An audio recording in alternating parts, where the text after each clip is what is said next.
Radio Retrofuture. Let's see. He's probably getting dressed in his purple outfit because purple. Okay, but anyway, people, it's 8 o'clock, so I'd like to welcome everybody here to our new panel of the Anachronistic Society here on Radio Retrofuture. Welcome, everyone.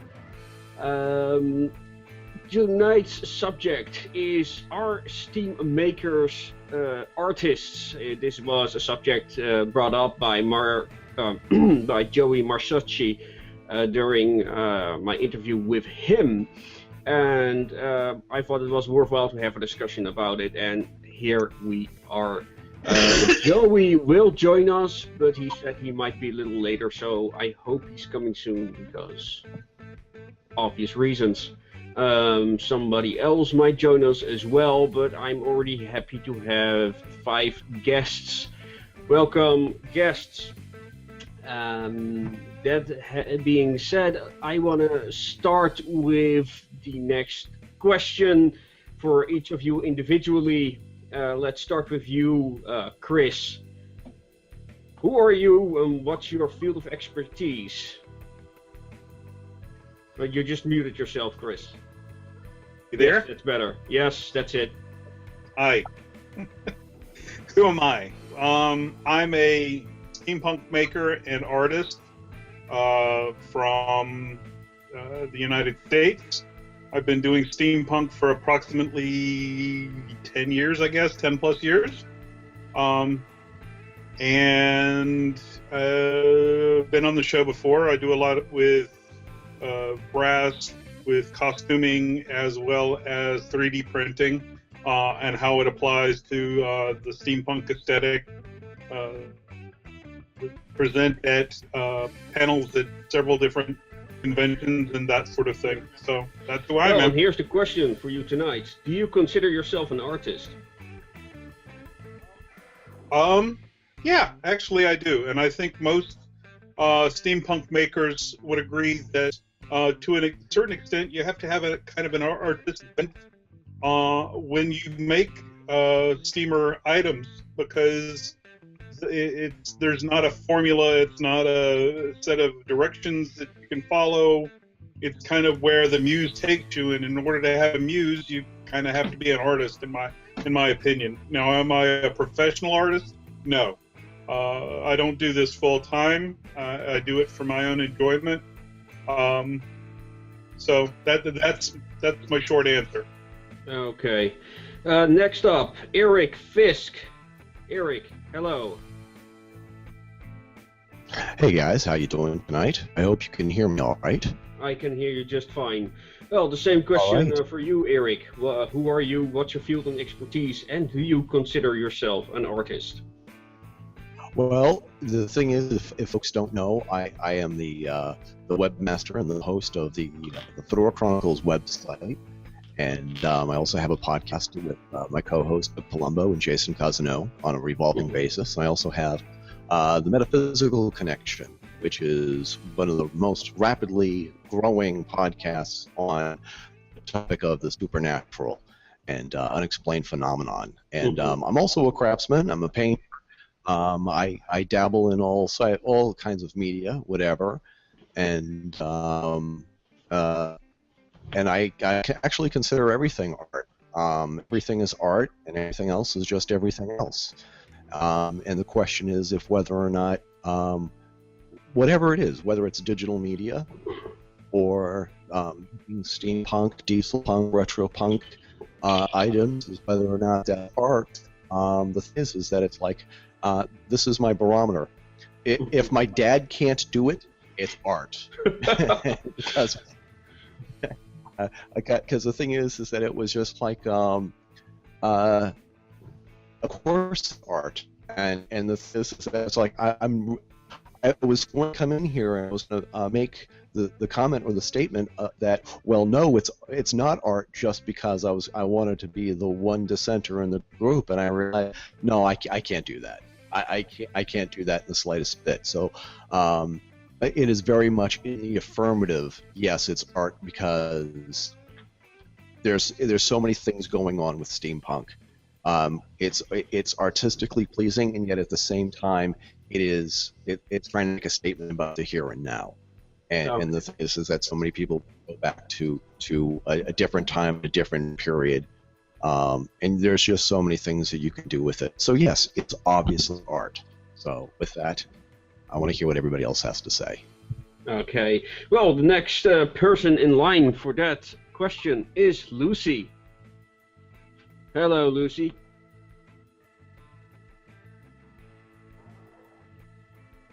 Hey. Hi, how are you doing? Hey, the same question, of course, is for you. Who are you and what's your field of expertise? And do you consider yourself an artist? Well, my name's Luci. I am in Tulsa, Oklahoma, United States. I'm an artist. I've been making Victorian-inspired things, decoupage, that kind of thing, for a very long time because of my mom.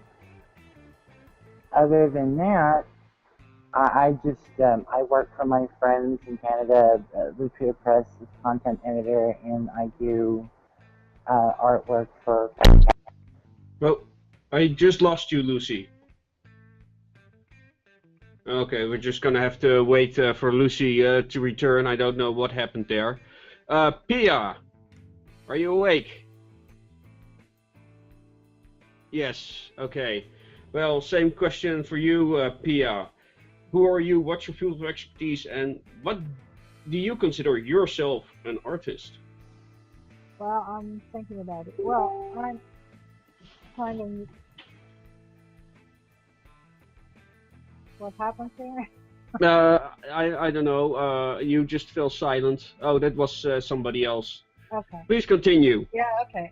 Sorry about that. Well, I'm pretty new to steampunk. I've been dabbling in art, throughout all my life. Well, I try every media at least once, and at the moment I do a lot of sewing, and I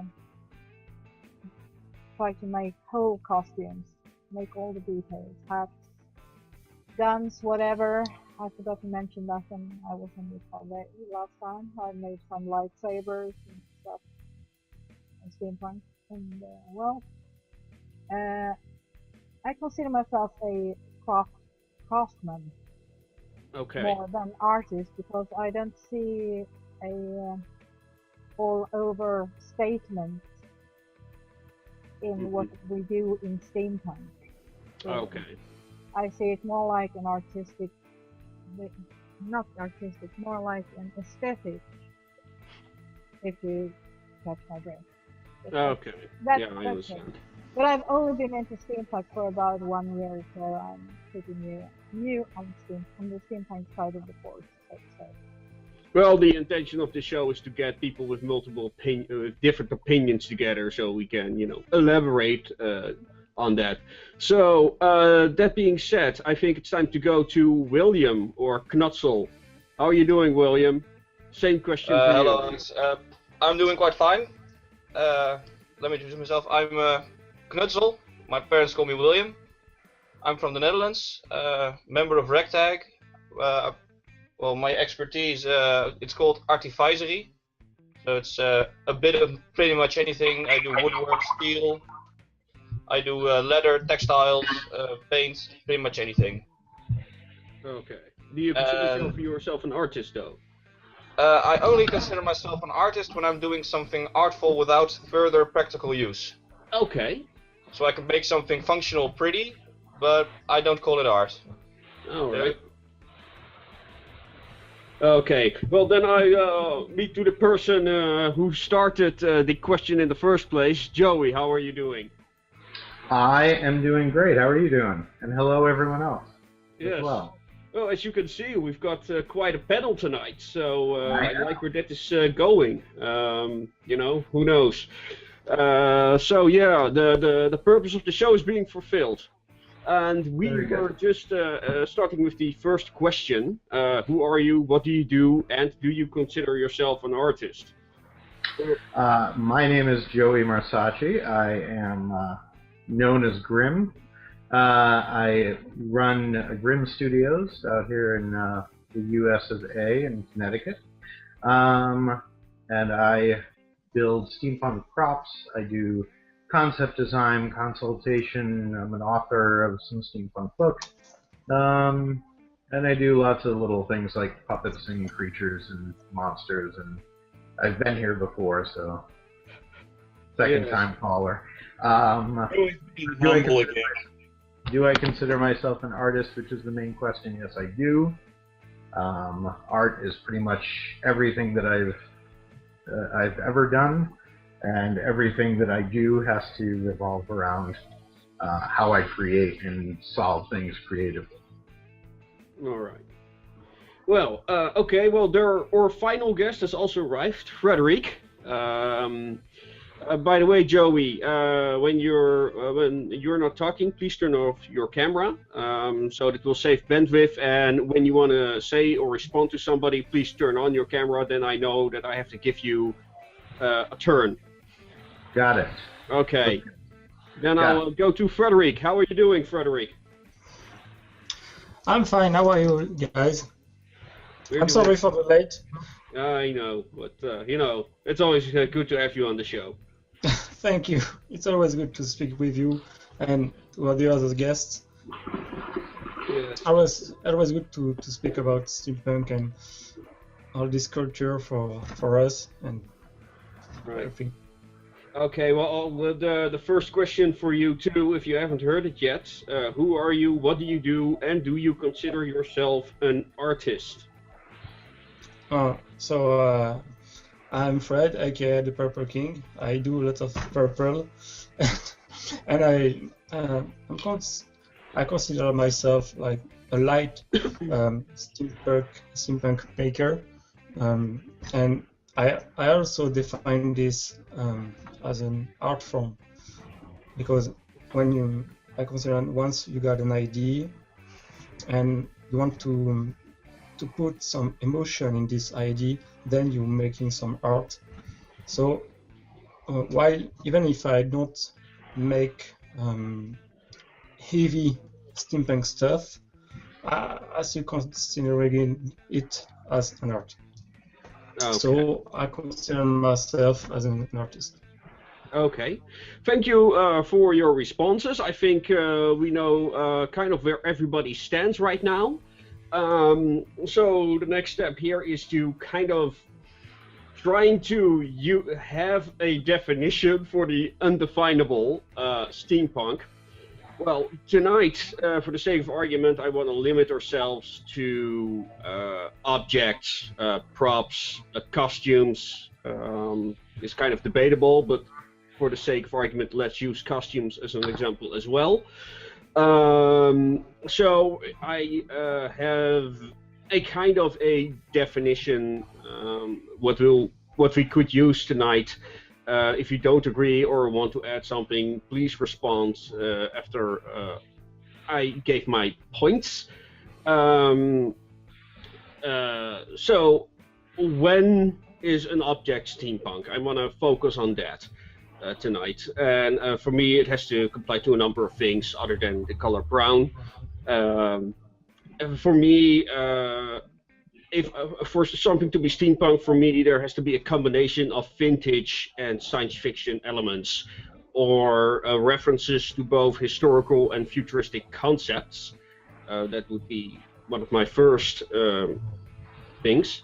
And the second would be what makes steampunk stand out from other forms of retrofuturism, like dieselpunk, to name just an example. And I think one of the things that steampunks really enjoy are the internals that are visible, like turning the machine inside out, having all those moving parts that usually are on the inside, on the outside, so we can see it and see how they work and function. Does anyone want to add something to that, or does anyone not agree with what I just said? I could chime in. Okay, sure. Turn on your camera. Yes. Is it on? There we go. Excellent.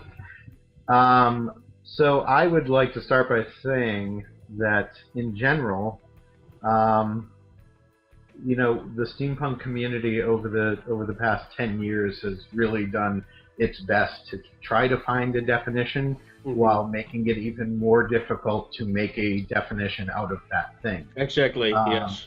And like what Frédéric had said, which is what I've been saying for years, simply steampunk is an art form. That's pretty much it. Is there definitions within that? Of course there are. Some of the items that you brought up are valid as to how does one design in steampunk. For me, it has to do with, did those materials exist in that time period? But then when we start moving outward into a world where time travel is possible, we've now jumped through that loophole. So of course it does have to do with technology. It has to do with how the past was created. But really, on the broader scale of things, is if we look at art history in general, was there this argument amongst artists who created Art Nouveau or the Renaissance? When we think of that now, whether you've studied art history or not, a picture jumps into your head that this is what that style of art is, and that's simply what it is. It is a style of art that is derivative of that particular artist. The interesting thing about what I think we all find so wonderful about steampunk, even though everybody argues about what is steampunk, there's no doubt in my mind that we as artists look at other people's art and say, oh, that's another version of it. That's a totally different take on it I hadn't thought of. When I was putting together the book, 1,000 Steampunk Creations, the joy for me was being able to reach out through the internet to people all around the world who I simply just typed in steampunk and found their art. And then I would contact them and say, hey, I want you in this book. And the majority of them said, I'm not an artist. I just did this for fun. Well, you know what? You are an artist. And I think we discussed that on the last podcast that we did. I think it's important to realize that the art form that we are now in, called steampunk, is going to keep evolving, and that's exactly what it should do, because that is what an art form does. So to try to limit it to a certain definition, it just doesn't work that way. When we go to the future and we're looking back on this art form, just like we do with Art Nouveau or Art Deco, there are things that are going to stand out, and those things are going to be, who were the artists that paved the way for those styles? Well, I totally agree with you, but I use this definition purely for this podcast. So we talk about one specific thing because also the writing is also part of it, and the drawings and the paintings and all that are all part of it. But I think we for tonight we gotta focus it a little bit to prevent that we'll go all over the place.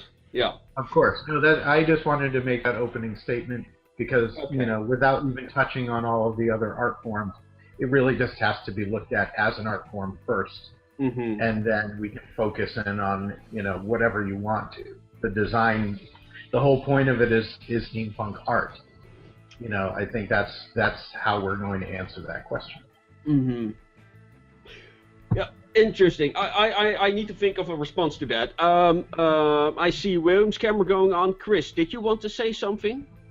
Yeah, I kind of agree with Chris. Yeah, I kind of agree with Joey to a certain extent. There's not one of the things that annoys me, and I'm going to speak my mind, so to speak. Not that I ever do that. Is that people try to put steampunk into a box, a set of it's got to be this way, it's got to be this way, and that's the one thing that it annoys me, and it's the one that people try to do that because I guess they're trying to define what it is like you would say Art Nouveau or Impressionist or things like that. And me, it's more of the idea of putting things together with your hands, creating things that follow a certain aesthetic for a period of time. Not necessarily just Victorian, but that time frame. So there are things, you know, that you can look at that are Oriental or Far Eastern that have nothing to do with Queen Victoria and that English Victorian aesthetic that still can be, in my opinion, steampunk art. That's a wonderful thing about steampunk art in Steam itself. It is so broad, but then that's some of the worst things about it is because it is so broad, and that's one of the things that I notice causes the most consternation, shall we say, in the community is what steampunk is, and you try to put it into a bucket, and then it causes people's noses to get out of joint. Sometimes, you know. Yeah, well, the time period thing, like, does it have to be Victorian or does it have to take place, be inspired by a specific location? I wanna stay away from that question in this discussion. Sure. I think that should be a discussion for another time, probably about multiculturalism in steampunk. But I agree with you. But let's go to William. Let's see what he has to say. Sure. As Joey already mentioned, art forms of the past, like Art Nouveau, Art Deco, or Renaissance art. As far as I can see, any art form that already has a clear and firm definition usually is past its heyday, and with steampunk it's going to be difficult because steampunk's heyday has yet to come. Mm-hmm. Yeah, interesting. That you mentioned that. Yeah. Eric, did you want to say something before I go to Frédéric? Do you want to, Frédéric? Do you want to go first? No. I saw you first, so please go ahead. I think that for me, for something to be genuinely, whether it's diesel punk or steampunk, it has to be specific to that specific era. Like if it's true steampunk, it has to have a callback to the Victorian or Edwardian period, and that what really makes it a great art form is that you're taking something from that period and you're repurposing it for something for the here and now in the 21st century. Like the ideal steampunk is taking like a vintage typewriter or keyboard and making it work for Bluetooth, whether it's for your laptop or your cell phone or whatever. But the thing is that it doesn't always have to be practical, but it does have to have this. There is a specific style element for it to be steampunk. It has to have a callback to that specific era. It's the same thing with diesel punk, whereas you take things from the 30s and 40s, and I think maybe the cutoff is 1955. I'm not sure. And then after that, it gets into the atomic punk.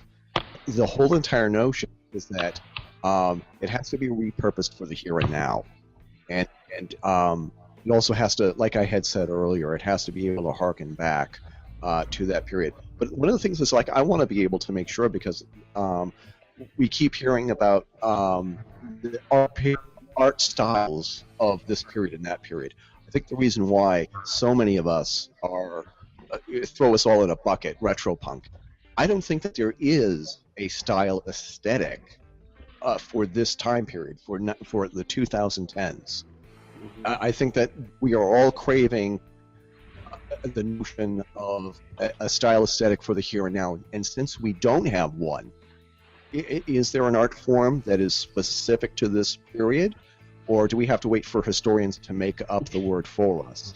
And since there isn't any, we're going to go back and we're going to take a little bit of this, a little bit of that, and we're going to make it work for our kitchens or our dens or game room or whatever. And that to me is really exciting because I'm really into genuine recycling. So with that said, I'm dying to hear what everybody else has to say. Okay. Well, I want to have a discussion on the time period issue with you again in the near future. So I think that's going to be the next panel, if you're okay with that. So yeah, with that said, I want to go to Frédéric.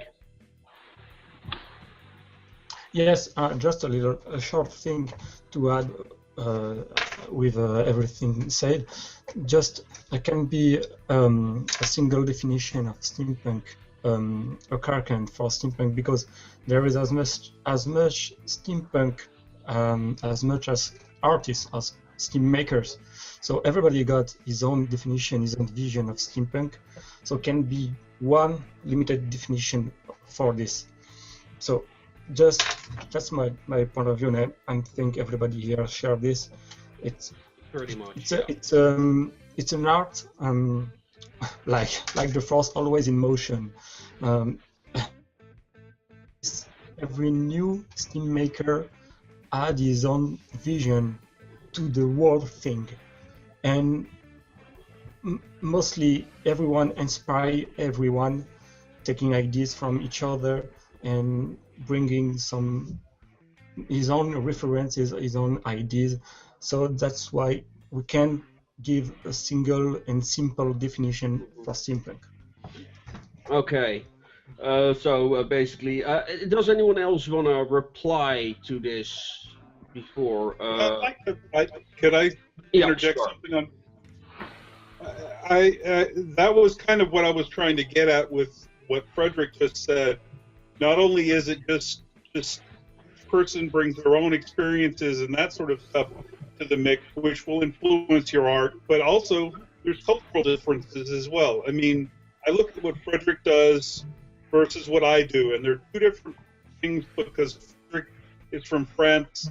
I live in the U.S., but I came from Germany, or I grew up in Germany, so that kind of influenced my way of doing things. Joey's way of doing things has, even within the U.S., there's differences in the styles. Joey's is more of a New England or Yankee sort of influence versus mine is a Southerner versus someone from Canada or from Sweden or what have you. So Frédéric's right. There's not going to be one definition, one way of doing the aesthetic that you can put into a box. It's going to be, each one of these is going to be impacted by a whole bunch of different things, from age to experiences to cultural, etc., etc. So I'll shut up now. Okay. Well, yeah, it's the old steampunk is a feeling cliche, basically. However, I wasn't originally going to ask this question, but now I kind of have to. How do we recognize steampunk? How do you recognize steampunk? Does anyone dare to answer that question, Joey? Joey, you go first. I think nowadays we recognize steampunk by the amount of people that are arguing about it. And we just cluster to those people to have a conversation. Keep in mind that it's like convention-wise. If you go to conventions, like myself, I actually, even though there may be arguments about what steampunk is, the nice thing is that there is a validity to the majority of the arguments that are going on, and it just creates a conversation. So, and I know I joke about that it's, this is how do you recognize steampunk? To narrow that down, I think the interesting thing about steampunk being how many different, like, the ages, have it's all different ages. It's all types of subsets of people around the world. I mean, it's to say that there's one thing that draws it to it. somebody just said it on here, and I looked away. But the what is our style right now? The reason why steampunk attracts what it does is our style right now is sleek, plastic, and black. And I don't know what that says about us as a species, but what was said was basically, yes, we do harken back to a day when things were more, you know, when machines were beautiful, when their gears were exposed, when they're, you know, it's like, how did it work? Mm-hmm. To this day, you know, it's like my day job, I in the lobby of where I work, there was a coin machine that you can flatten out the coin and you put the penny in and crank the thing. And there were always kids gathered around that to see how it works. Exactly. So yeah. That is, you know, it doesn't matter what age you are. There is something about finding out how something works beyond it being just shoved into a tiny little black plastic case and we have no idea how the hell it works. We are a creature that is curious as a human being, and I think steampunk fulfills that. Mm-hmm. And not only does it fulfill it, but it makes us want to build more. You know, like what we've seen, you know, our grandparents grow up with, and even beyond. You know, we have a chance to make that happen now. And I think I went totally off course on your question, but I touched on that, so I'll let someone else go into that while I get back to my point. To follow on with what Joey's saying, it's not only that, but it's also we live in a disposable society right now. And to a certain extent, people, or certain people, I guess, in the steampunk aesthetic are kind of tired of disposable look-alike, you know, cookie cutter of life that seems to be the usual style nowadays, or at least I know I am. I prefer stuff that's been around a while. You know, that's a solid thing. It's not going to fall apart on me when I look at it crossways. So I think it's not only what Joey was saying, but it's kind of people are wanting to get back to putting things together, making things for themselves, knowing what goes into it, knowing how it works, that sort of stuff. Mm-hmm. I mean, okay. Let's see. Eric, was anyone else? Did anyone else want to respond? I take that as a no. Eric, your turn. I hope that the ladies who are participating in this also chime in, because I'm. The ladies have been awful quiet. I think that what excites me about this entire question is that everybody who is into steampunk, you have to go online, you have to go to the library or the bookstore, and look up the specific periods. Look up the fashions and the styles from the Edwardian period and the Victorian era, and get yourself an education on what was popular back then. And for me, it's exciting seeing people rediscover clothing patterns from that era, and taking them and making clothes from that era with modern fabrics. And that to me is really really intriguing. And to see a lot of these people and seeing what they come up with, whereas it's like taking a pattern for an Edwardian vest and recreating that, but making it out of spandex and mylar and whatever. That to me is steampunk. And the thing is like getting back to a point that I had made earlier, is that you go to an antique store and you are surrounded by material that can be used for any steampunk or diesel punk items. 50 to 60 years from now, I highly doubt you're going to see the things that we buy today in antique stores. And that's why we're so into it, is because we have no substance. I so hope that you're right. I don't. Right. Let's see. Who wants next? Pia. I see. Ladies first. William, I've seen you. Yes, Pia, go ahead. Thank you. you're all missing out on one thing, I think, that I like the most about steampunk, apart from the aesthetics. It's the quirkiness. You can have Pia, could you speak up a little because you're really Okay. soft. You hear me better now? A little bit. Sorry, I have problems with my microphone. Okay. Well, I'll try to talk a lot louder then. One thing I like, you all been talking about the aesthetics and Mhm. the repurposing and everything. But one thing as a maker I love about steampunk is the ability you have, or the I can't find the word at the moment. Possibility to add some quirkiness to what you do, to be a bit silly, to take things to the extreme, make things that are really hilarious and yet beautiful. Mhm. Did you hear me there? Yeah, I heard you. Yes. Yeah. That's right. So it's more the whimsicalness Yeah, the that Dave whimsy, Lee goes on about. Yeah. And anything else? I think everybody said about what Okay. there is to say about the Okay. time periods and Yeah, William. I'll give you a turn then. Yes, well, what Eric said about the antique stores, one very good reason why people 50, 60 years in the future won't find the same things in them is because we Steamers will buy everything. That's They'll be empty. Okay, that's probably true. That's just, one short point. So. No, okay. Anyone else want to respond to this? I hate to throw my own artwork into this, but I use it as an example for a reason. And I recently posted about it again into some of the steampunk forums and groups.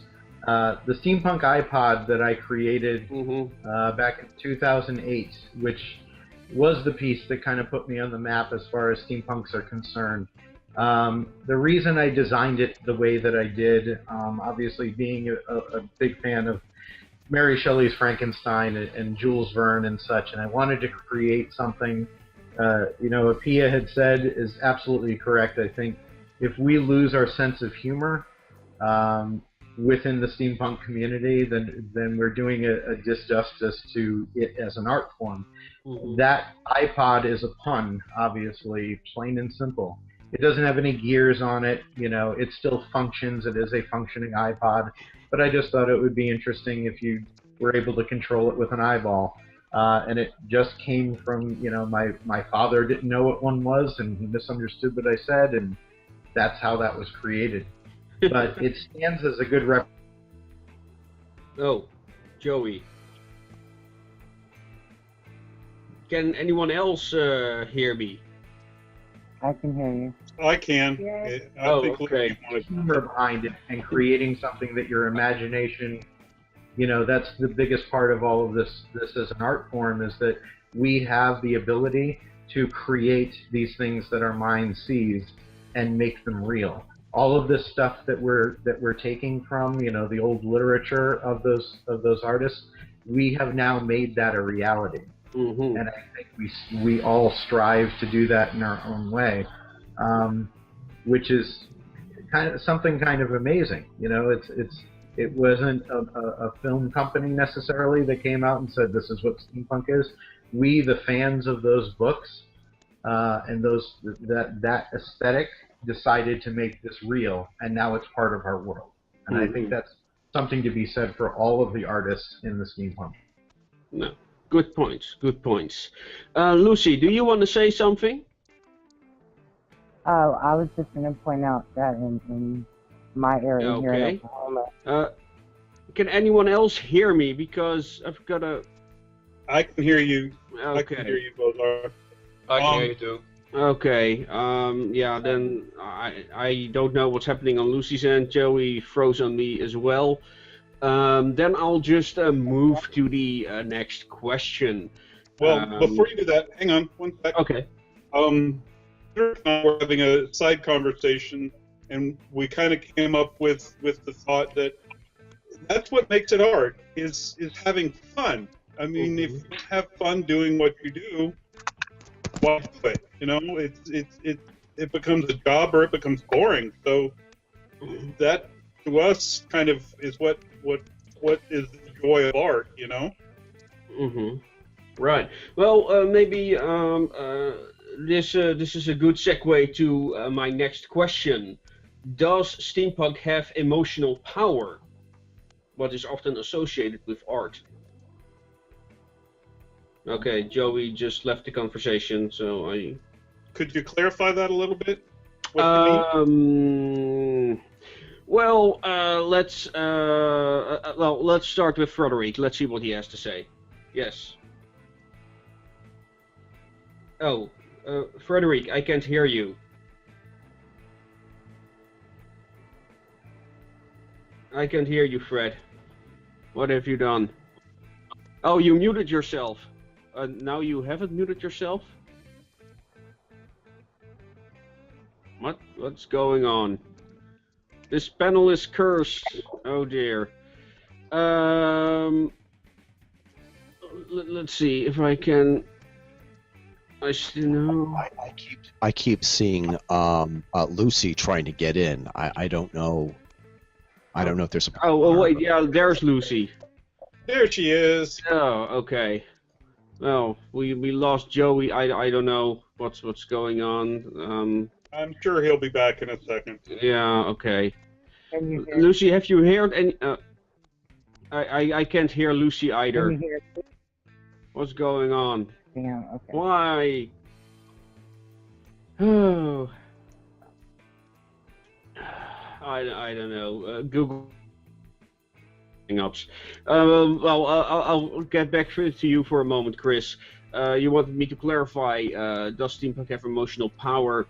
And this is a question inspired by the Wikipedia article that I had, which, you know, has this in its definition of art.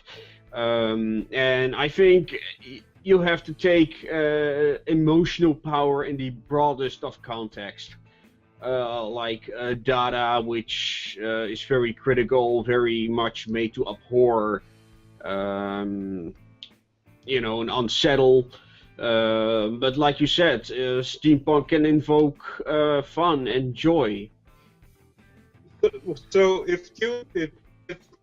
if I understand what you're asking, then yes, definitely steampunk art, and I include costuming as well as the things that I do, as well as the stuff that Joy does, or Frédéric, or anyone else that is a maker in the steampunk aesthetic. One of my favorite persons, costuming wise, is named Paige Gardner, and you really, if you can, you need to get her on here one time. She has some incredible things that she does, and some of the costumes that she does scare the shit out of me, to be honest with you. Okay. Because of the way they look. Now, it's definitely within the steampunk aesthetic. It's just so there are different emotions that invoke, be it fear, be it happiness, be it joy, be it awe, whatever. I do see that in the community, and I think that's what makes the community very viable and vibrant and so much fun to me, is because there is that idea of, well, you can do this and you can scare the Jesus out of somebody, or you can make it, you know, silly or whatever. Mm-hmm. So I do think so, yes. Eric, I saw your camera flicker on for a moment. Yeah, I'm here. Okay. I'm here. I'm actually going to keep my camera off to preserve bandwidth, because I think that might have something to do with. Very possibly, yes. I think I'll just turn off mine too. Okay. Yeah, you mic'd your microphone. You muted your microphone. So.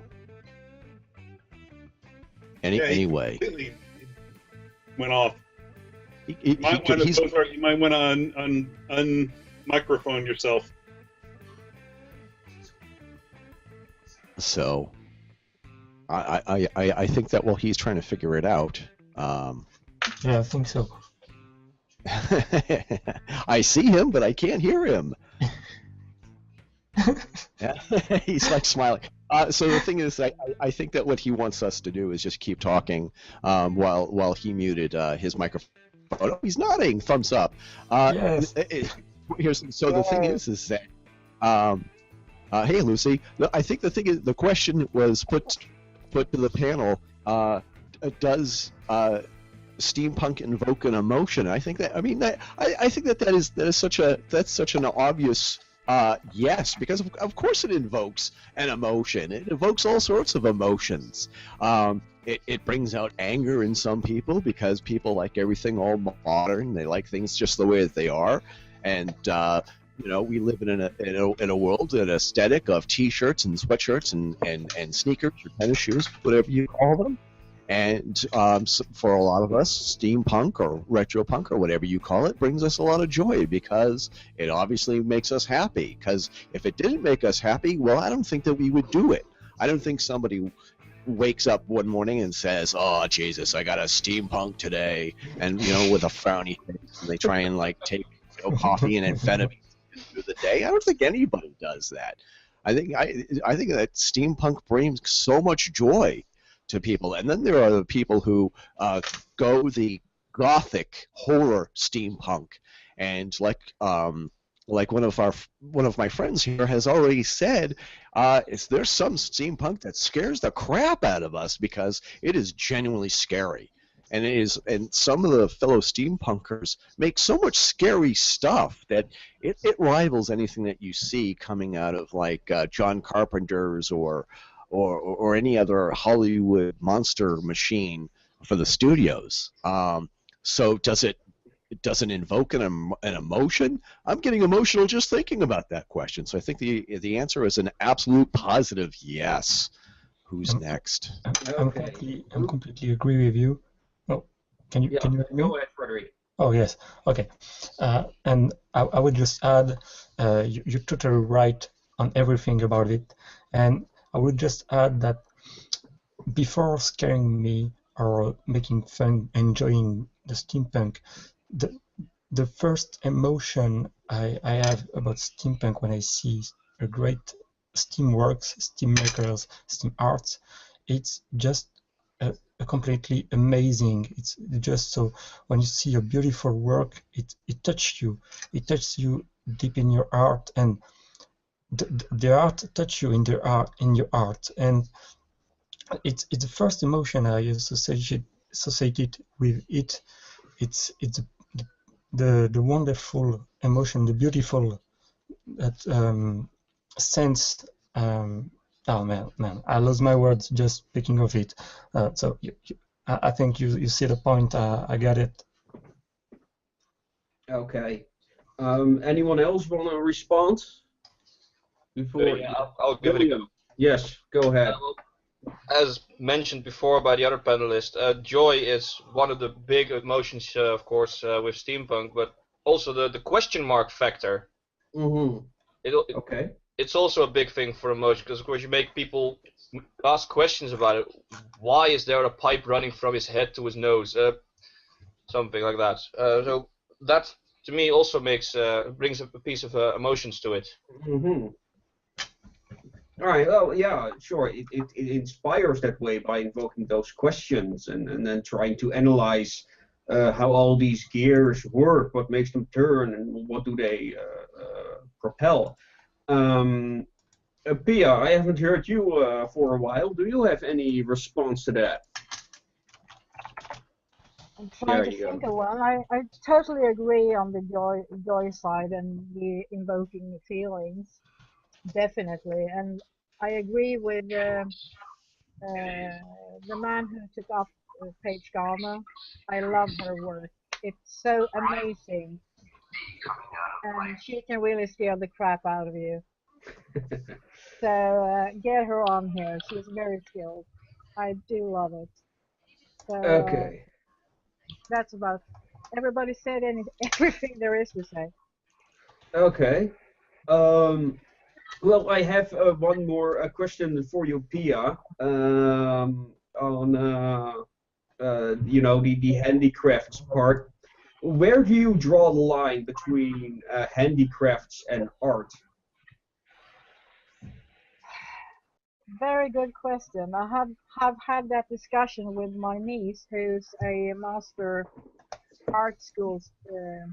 Yeah, she's got a master's of art, so we tend to discuss this. And I say it's impossible for me to draw the line, because what I think is art, she might say no, that's craft, and what she says craft, I might say it's art. So it's a very, very personal view in the end. But Yes, it is.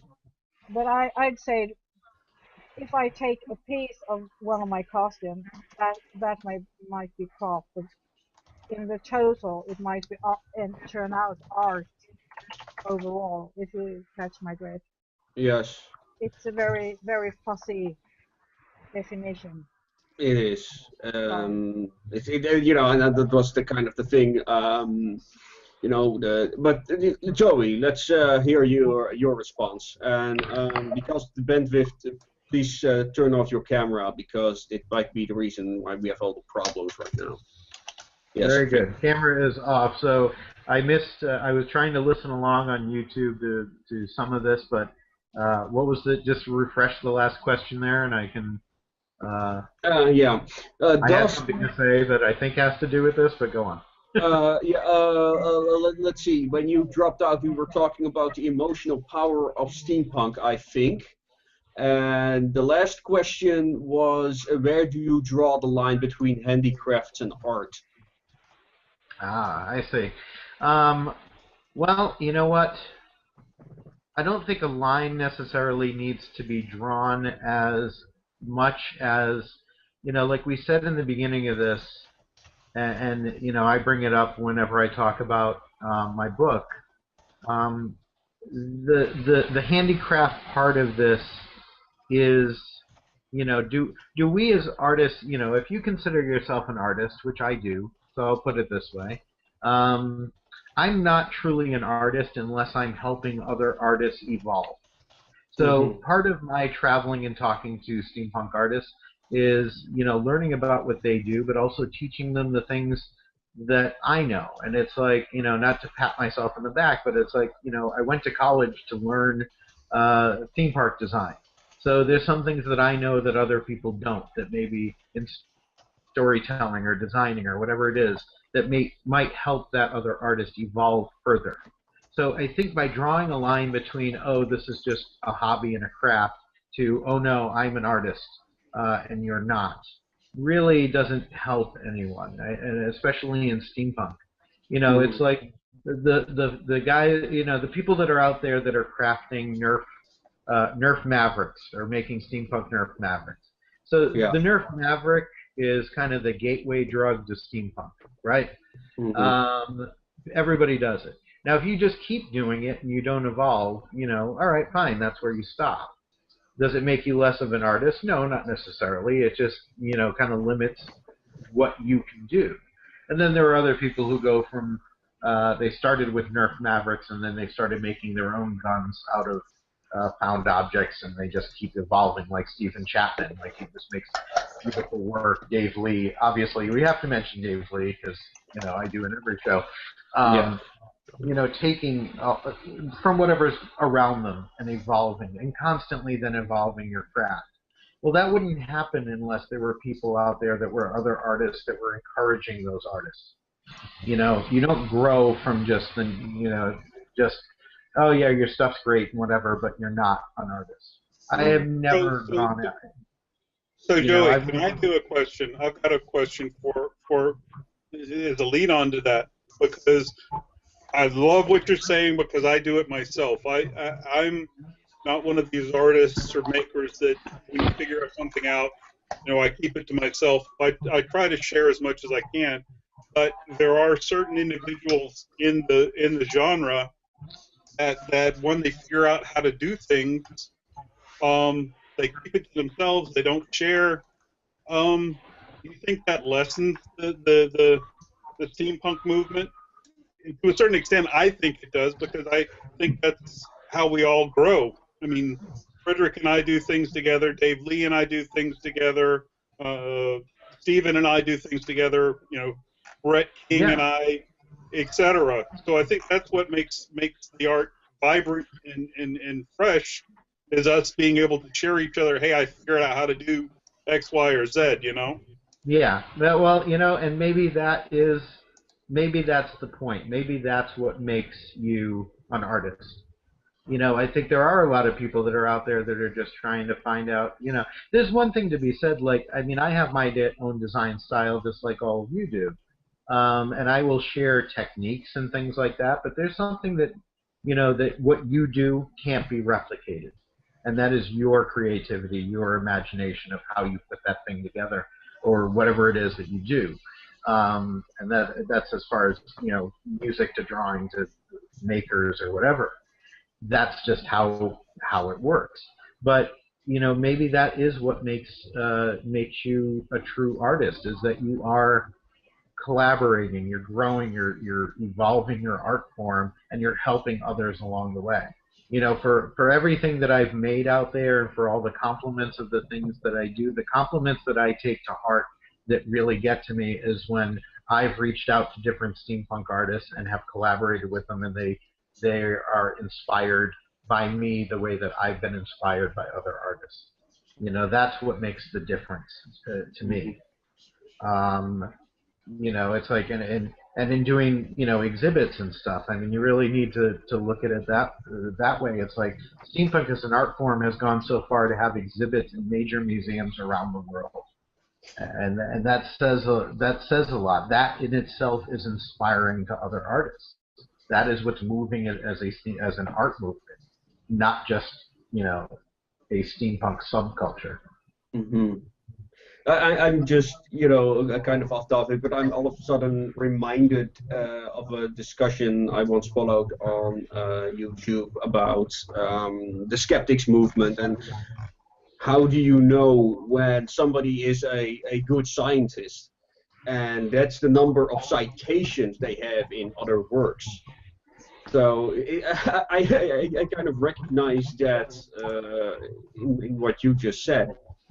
And I want to follow that question, but before I do, is there anyone else who would want to respond to this? William? Yes. Yeah. First First William, then Eric. Okay, well, I'd have to agree with Chris and Joey. Well, any artist will share the tricks of his trade, but never his secrets. You're right. And on the subject of the line between handicraft and art, I'd have to turn on my camera because I've made a nice draft of it. Okay, go ahead. Please, people who are not speaking, please mute your mics because somebody's sound is echoing. Okay. Okay. Yes. Please explain the graph, but it's very fluid. Is that? Yes. As you can see, handicrafts on the top, art on the bottom, for no particular reason. And well, if there's a line, it's a squiggly one. Okay. There's no straight line between something. Okay. In this case. So. Well, I think that's a clear illustration. Anyone else want to respond? Oh, I certainly do.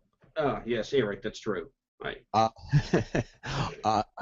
think that the issue for a lot of us is that there's this entire notion that it's not if you do it, it's handicraft, but if somebody else does it and then it gets on display in a gallery or a museum, then it's obviously art. Well, here's a question. Let's just say we could teleport ourselves 10 or 15 or 20, 50, 100 years into the future, and that there's somebody that we've never even heard of has, in the here and now, has their work on display in the Museum of Fine Art in New York City, and everybody is like ooh and ah, and they say that this person is the pinnacle this is the iconoclast of the 2010s.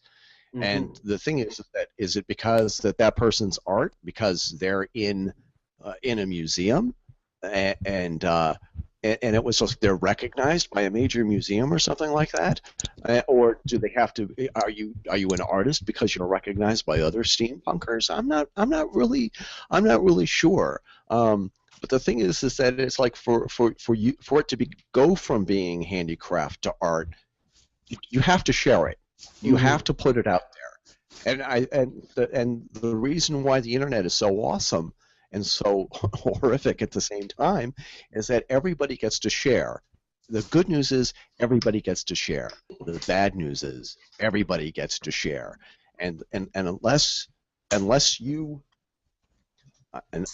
willing to go out and put yourself on the line and say, this is my work, this is what I've done, whether or not it's a costume or a drawing or picture, or rendering or whatever, you have to put it out there. And without putting it out there, it's just arts and crafts. It's just crafts. So. Right. Okay. Interesting distinction.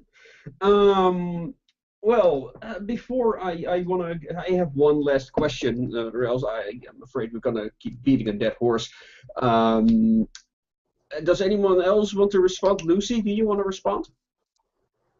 I'm almost completely inspired by other artists in steampunk, as opposed to, what. Could you speak up, Luci? I can barely hear you. I'm having trouble. Oh yeah, this is better. Sorry about that. I was just saying that I'm inspired by all the artists in steampunk that I've run across, and of course they're my favorites. But I'm talking to one of them today. So. Okay. Anyone else have a response, or else I'm gonna move to the last question and probably the most important one that has come up. If the purpose of our art, so to speak, is to inspire others, how do we do that? How will we spread the gospel of steampunk? Anyone? It's Eric again, and Yes. I think that we've already sort of like covered this. We're doing it right now. We're spreading the gospel of steampunk on programs like this, and we're spreading it on the internet. And it's just the thing is that you spread the gospel by doing it. And I'm not saying it's like a religion, but I'm going to make this religious analogy. You know the worth of the spirituality by the fruits of their labor. And the thing is that it's like if it looks like you're having a good time and it looks great, then other people are going to want to glom onto it. And I will just tack on this, and I think this is a question for the next show. What would happen if steampunk ever became mainstream? I think that would be an interesting topic for a later date. Yes, I agree. William, Yes. I see you unmuted yourself. Yes, well, to spread the gospel, simply display. Put it out there.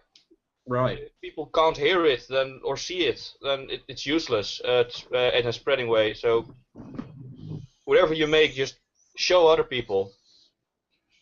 Okay. Yes, we are to keep in the religion analogy. We are all each other kind of apostle of the steampunk, and as we have said, we have to show ourselves to just hang out as we are as steammakers, as steampunks, because we all are. Whatever we do in steampunk, we incarnate the steampunk. So. Showing ourselves even in conventions or by books or by photographies or just showing our props, our makings, whatever, we just spread the gospel as apostles of steampunk, but by what we are. Yes, yes, yes. I'm already thinking about renaming the Anachronistic Society to the Apostles of Steampunk instead. But I agree. Joey, you unmuted yourself. No, I was gonna say. I mean, we're all doomed as it is as a society anyway. So while we're here, we might as well put our art into the world because it's really the only thing that makes a goddamn difference. But beyond that, I think yes, putting your artwork out there and sharing it. But I can't stress enough encouraging others to find their art and what they can bring to it.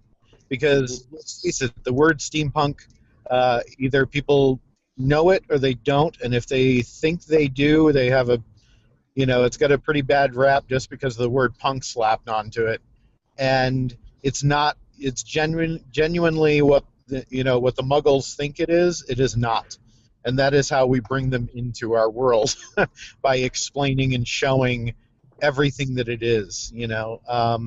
In sometimes in the simplest form by just saying, hey, it's in these books, it's in this movies, go watch it, read it. But I think we definitely, if we wanted to keep growing, we need to encourage what it is as an art form and how you can make it your own.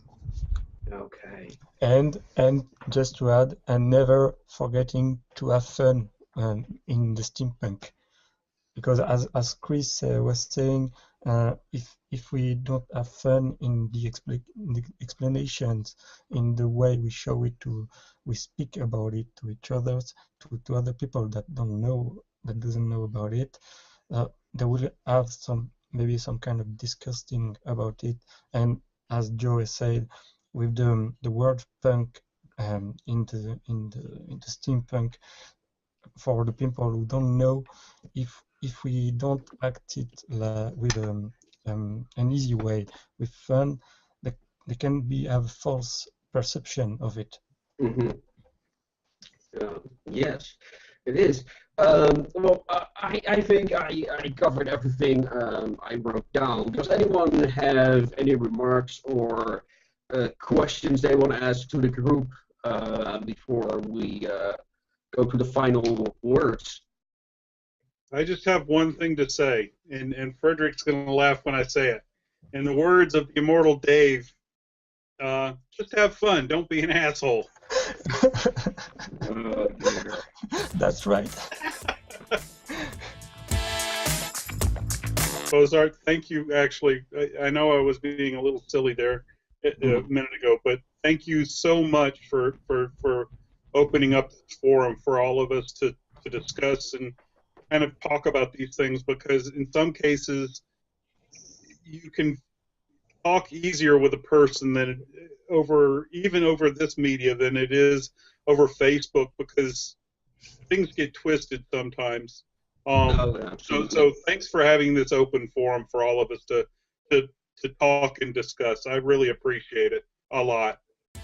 Yeah, sure. No problem. Eric, go ahead.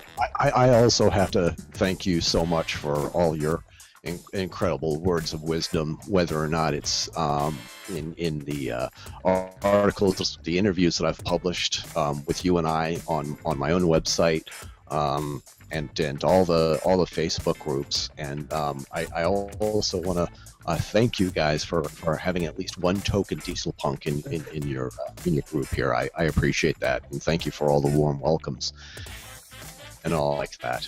And I really look forward to working with you guys in the near future on whatever projects we undertake.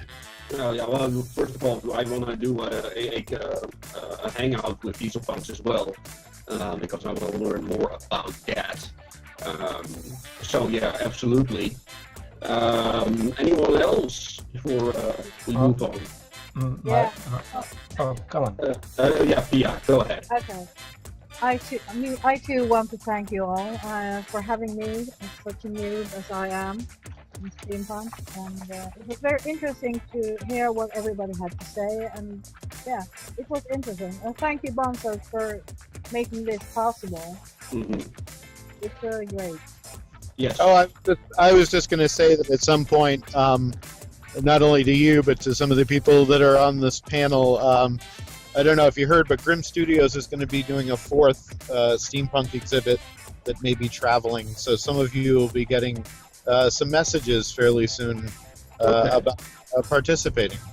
And I will say on the air to relieve Dave Lee of having to be so quiet about it. But there is a new exhibit that I am working on for 2017.